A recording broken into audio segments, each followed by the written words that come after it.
These aren't your grandparents' blue chip stocks. These six stocks could be huge moneymakers for your portfolio. But with that reward comes risk. And these are what we call spec stocks. They could be 10x or zero, no joke. I'm going to cover my six favorite small cap semiconductor stocks. All of these have reported earnings. We're going to do a quick earnings roundup, go through each one, and let you know which ones I'd be buying and at what prices. First up, we got Navitas Semiconductor. So this was a mixed report here. You see a miss on the EPS by 1 cent, so a slight miss. Revenue did beat by 0.27 million, and that was up 73.5% year over year. And it sold off hard originally. It was down 20% at $3.69. Has recovered quite a bit. It's at $4.14 right now, down about 12%. Now, this is when we've been recommending $4.50 or less DCA, but prefer it in the threes. And most of my buys, I tried to get in the threes or in the low fours. You can see the 52-week low was 354. Of course, I had an order in at like 349. That didn't fill. I would actually like to buy more shares, and we'll talk about it. I want to go through the earnings. The 52-week high is 11.16, and this is a very small market cap. So again, guys, if you're investing in these are high risk reward. This is not the market for these type of names. If anything that's burning cash, now a couple of these companies we're going to cover today aren't burning cash and actually have profitability metrics. This one, of course, is not profitable. It's burning cash. You're looking at things like price to sales, and the market cap's only $858 million. After hours, it's basically a $850 million stock. Now, the reason that Navitas sold off, it comes down to guidance. And we've seen this theme throughout earnings season. A lot of companies are raising their full year guidance, but lowering Q2 guidance. And that's exactly what happened with Navitas. You can see second quarter net revenues for 2024 expect to be 20 million. That's plus or minus 500,000. Consensus was 23.71 million. This is a pretty big miss on the guidance. Now, of course, 73% increase in revenue. That's great to see. One thing you have to be concerned with these companies that are burning cash, do they have enough cash to stay afloat until they get profitable? Otherwise, they're going to have to borrow money, dilute shareholders, and so on. So if you look at the non-GAAP loss from operations, 11.8 million, and that's compared to a loss of 12.3 million for the first quarter of 2023, so year over year. So that is an improvement. And the good news here, Navitas has cash and cash equivalents of just under $130 million. So just doing some quick math here, we'll just take 130 and divide that by 12.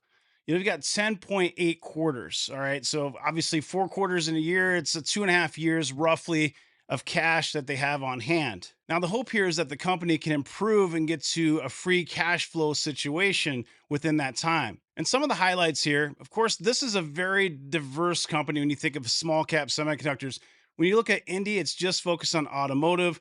When you look at Navitas, and this is one of the main reasons it caught my eye and why I started buying the stock, AI data center. So announced 3 major design wins in the world's largest power supply companies in combination with over 30 customer projects in development. This is big right here. In the coming quarters, Navitas expects to power data centers at AWS, this is Amazon Web Services, Microsoft Azure, Google Cloud Platform, Supermicro, Inspur, and Baidu. Also developments in electric vehicles. Now engaged with over 160 EV-related customers across all major regions.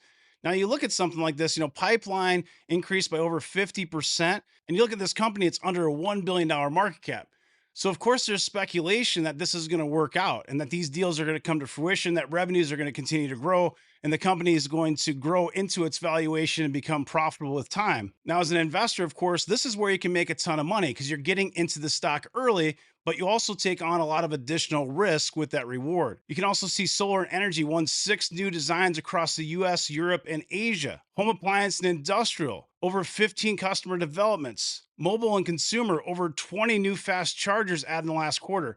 Lots of really positive things for this company longer term. So on a recent chart day in orange here, I said this is in the category with SkyWater and Indie. We'll be talking about those here later. These are small cap spec stocks. These are semiconductor companies, not profitable. And I tell most people they should avoid it. If you don't have the risk appetite, you don't have the risk tolerance, these are not the best stocks for you. Looking at the chart, we said the range is really $3 to $11, and that earnings are May 9th, which just happened, and that's going to decide what happens next. S3 is actually below $3 at $2.90. I would love to buy more shares if it gets below $3.50, especially if it gets below $3. That's where I'd love to add shares, is right in this range. That might not happen. If you don't own any shares at all, I would try to get below $4 as an entry point and then dollar cost average. But a reminder, this is high risk, high reward. Do not go too heavy in these type of names. Up next, we got SiTime. Now, this was a beat on the top and bottom lines. You can see, though, negative 13% year-over-year growth. Now, they did tell us the first half of this year is going to be slow. They expect it to increase, that business is going to pick up towards the end of the year. And the cash and cash equivalents, $517.3 million, which is pretty healthy for this company. You can see it's only a $2.84 billion market cap. So to have $500 million in cash is pretty solid. Now, the 52-week low was 72.39. 52-week high, 141.99. You can see it's up 28% today. It actually was even higher. The high today was 128.81. So SiTime is up 75% just in 3 weeks. So we've done a great job with this one in Discord. We've also covered on YouTube, but we've told the community, do not overpay for this. $100 or less DCA, preferably in that $75 range. Didn't think it was actually going to happen, but it did. It broke $75, got to the $72 and change level. Now I started adding around 85 and I added more at 80, 75 and so on. And I'm up nicely on this position. I own it in both portfolios. So this is one that you probably missed, especially if you weren't in our Discord community. I encourage you to join us. We do have a free trial to Elite. Visit patreon.com/firedupwealth. You can give us a try for 7 days, and you can see not only what I'm buying, but what the community members are buying in the investing trade floor every single day. ACM Research, ticker ACMR. This is one that we recommended in 2023 at much lower levels. Most of us in Discord up 75%, 100%, etc. This is huge revenue growth, 105%, a beat on the top and bottom lines, and a strong beat here. Q1 non-GAAP EPS of 52 cents, that beat by 19 cents. Total shipments in the first quarter up 175%, $288.3 million in cash and cash equivalents. Also a pretty solid number here. This is only a $1.55 billion market cap. Now, the reason we got into ACMR in 2023, we were looking at outliers for AI. Of course, semiconductors, the new oil. And what these guys do primarily is going to be cleaning of wafers. Now, you can see from Q1 of 2023 to Q1 2024, 105% growth, and that's 72% there in cleaning. Overall, the growth metrics are pretty solid. It does have profitability metrics as well. And on the valuation, you can see this actually has a PE ratio. So the PE gap forward is under a 20 at 19.57. You also have this PEG ratio that's pretty attractive below 1. The primary risk for ACMR, they are headquartered in the United States in California, but the majority of their business is going to be in China. So this is one that we haven't been buying for a while. You can see it's still above this 100-day moving average. This 200-day moving average is around $20, and this S3 about $18.91. A lot of our buys were focused in this $15 or less range. And you can see this ripped all the way to $34. It's pulled back. Right now it's trading around 25 bucks. I do really like this stock. The biggest risk is going to be China. So even though it is profitable, I consider it spec for those reasons. Now, Navitas Semiconductor is focused on automotive, so we definitely expected it to be slow. Didn't have very high expectations for this quarter. You can see non-GAAP EPS, negative 10 cents. Revenue here, $52.35 million. That's up about 29.5% year over year. This is a small cap semiconductor, and it's a pure play for automotive, not just EVs, but automotive as a whole.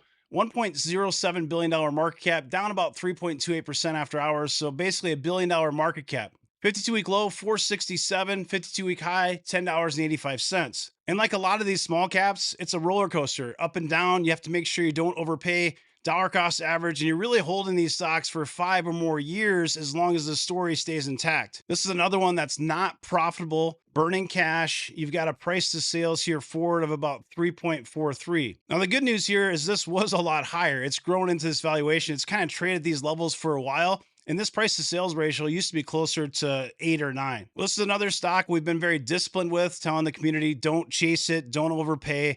I definitely like this stock when it gets down in the $5 range or less. And right now it's about $5.60. It could see more pressure tomorrow on Friday, and you could see it below $5. Again, though, you have to have the right risk appetite if you're buying stocks like this, and it's 5-year hold or more unless the story changes. This is not the environment for small caps. And until interest rates go down the other direction and start going lower, you're going to see pressure on names like Semiconductor and several of these names we're talking about today. I do believe when the Fed starts cutting rates, that stocks like this could fly, especially if automotive, of course, picks up. Axcelis Technologies, ticker ACLS. This is one we bought in Discord in 2021, under $30, cost basis at $28, and it ripped all the way above $200 a share. So it did trim some, not quite at $200, a little under $200. And what I do own 200 shares right now is house shares. And recently we have been buying this in Discord. It was just under $100 before earnings. We were dollar cost averaging below $100. And you can see this is a beat on the top and bottom lines, but you have that revenue growth slowed way down. This is negative 0.6% year over year. This is one that is profitable, has decent metrics overall. You know, growth has slowed down. I think it'll pick back up towards the end of 2024. And looking at valuation, the PE gap, 12 months trailing, under 15 at 14.72, but that growth slowing. So the forward PE gap is 17.83. Looking at the PEG ratios, pretty solid here. This is another one where it's going to have risk. It's going to have exposure to China.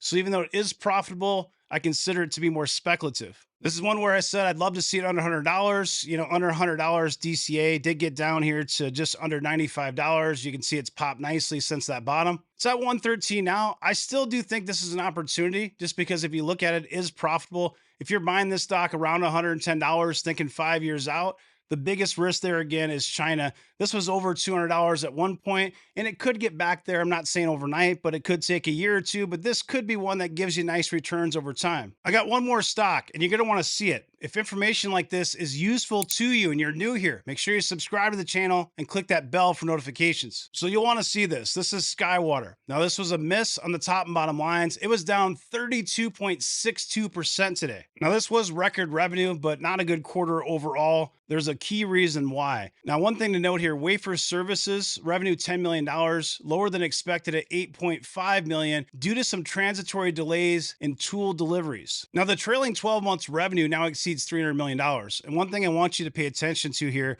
if you look at this blue color, this longer line here, this is growing. This is ATS development revenue, and this is going to be a key driver for future growth. You can see these numbers have constantly grown and trended upwards.